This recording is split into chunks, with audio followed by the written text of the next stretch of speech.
What it is, what it do, you guys. It's your girl, Ash Brown. This is Ash Brown Uncensored. Talk about random stuff on the show. You guys know everything is pretty much up and open. And as you can see from the title, I do have a topic for the day. So, recently I was put into a situation of sorts where I had suggested to reconnect some people that I knew. And I forgot the golden rule, which is the title of this episode, which is you don't buy from friends and or family. Specifically, you don't buy cars from friends or family. And the main reason behind that is because if they buy from one another or whatever the case happens or the transaction goes down, whenever, and especially when they say, oh, well, it doesn't matter what kind of wear and tear is on it, what kind of condition it's in, I don't care, I just want a car. Lies.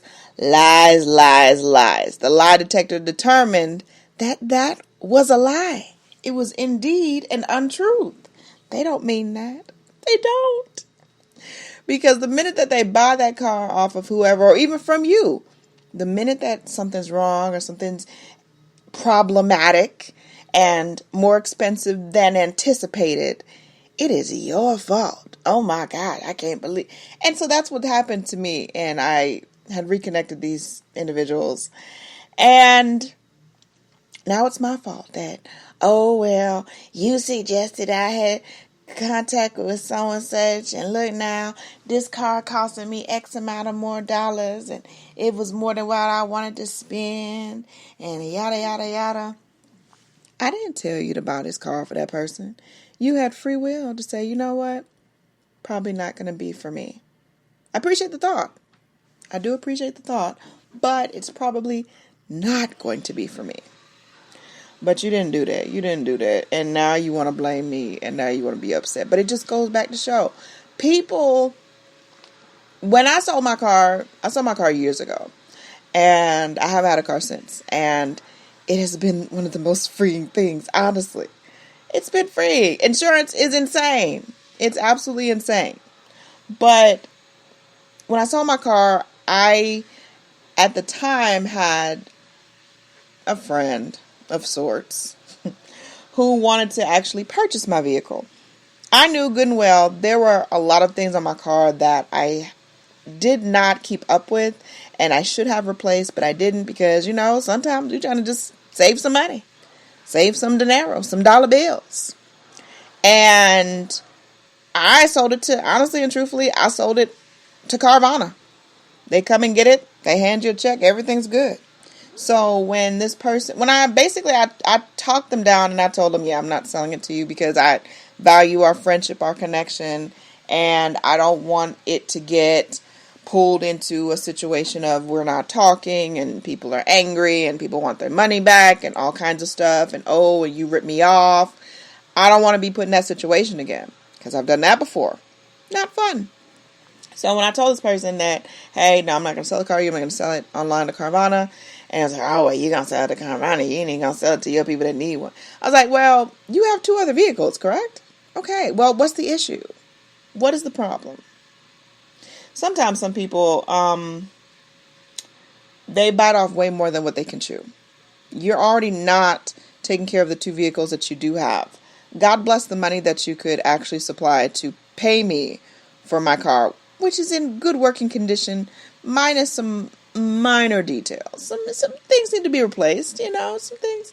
I was just so annoyed with the car, and then I was about to start training, so I did not want to have this car just kind of sitting limbo somewhere, not being utilized, not being used, and then maintenance stuff, and then keeping up with tag and all that. I didn't want to deal with that at all, y'all.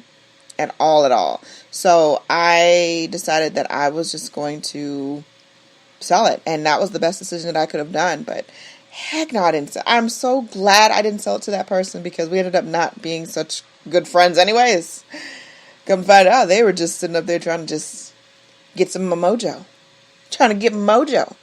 Everybody want to do a podcast now. Everybody want to do a podcast and they want to find out the secret. Ash, what's the secret to making a successful podcast? Hard work, determination, focus, dedication, consistency. All of those go into the mix of making a successful podcast show.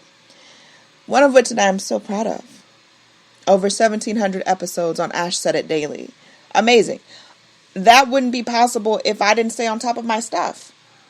There's no like surefire recipe. There are other podcast shows way more popular than mine. But I'm proud of what the podcast has done because I never in a million years even imagined that I would accomplish such a thing. So the fact that I've done what I've done with it, I'm proud of that. All on my own. That's it. That's all I got for it. But yeah, so don't sell your car to anybody that you know.